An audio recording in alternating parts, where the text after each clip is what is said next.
Assalamu алейкум, урматтуу туугандар. Азыр бир ой келип кетти, сразу видеого тартып коеюн дедим. Бул жакта биз Мадина шаарындабыз. Могу жерде түрктөр келет.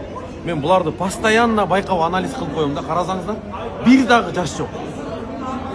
Бир жашы дегени моулардыкы 70-жыл колзо жок.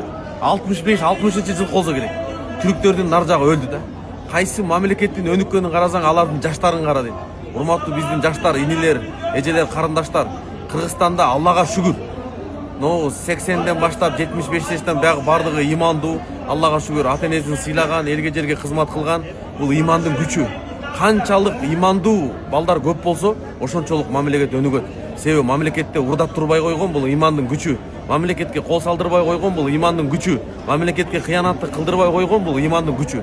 Мен силерге бир окуя айтып берейин. Казакстанда Болошак деген При Назарбаева, Болошак деп буларды Оксфордко, Кембриджге окуткан. Бишибаев деген бар го, өлтүрүп койду, билесиздерби, кызды жанагы. Аялымбы, кызымбы.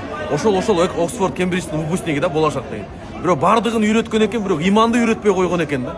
Кийин бардыгы коррупция менен кармалды, тура эмес иштерди кылып кармалды. Ошон үчүн туугандар, эң иман.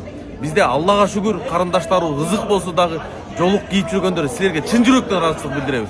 Ногу жаш балдарыбыз мынакей бардыгы намаз окуп атат, бардыгы мынакей орозо кармап атат. Аллага шүгүр, намаз окубаса деги жума эмне экенин билет, орозо эмне экенин билет, зекет эмне экенин, садака эмне экенин, адамга жакшылык кылыш керек эмне экенин билет да. Ошон үчүн мынакей кайсы мамлекеттин сен оңолгонун көрсөң, алардын жаштарына кара да. Кече бирөө келген экен да сураган экен, Кыргызстанда канча процент жаштар намаз окуйт? Орозо мындай жума намазга келгенин карасаңыз, 80-90% жаштар. Ошол аксакал көрүп туруп айткан экен, Кыргызстандын келечеги кең экен. Анан 20-10% динге каршылар өздөрү менен өздөрү жок болуп кетет алар. Аллага шүгүр, Кыргызстандын келечеги кең экен. Балыбыз иманда болоюк, Аллах Таала элге жерге кызмат кылганын насип этсин. Бардыгыңыздарга Мадина шаарынан салам. Ассаламу алейкум.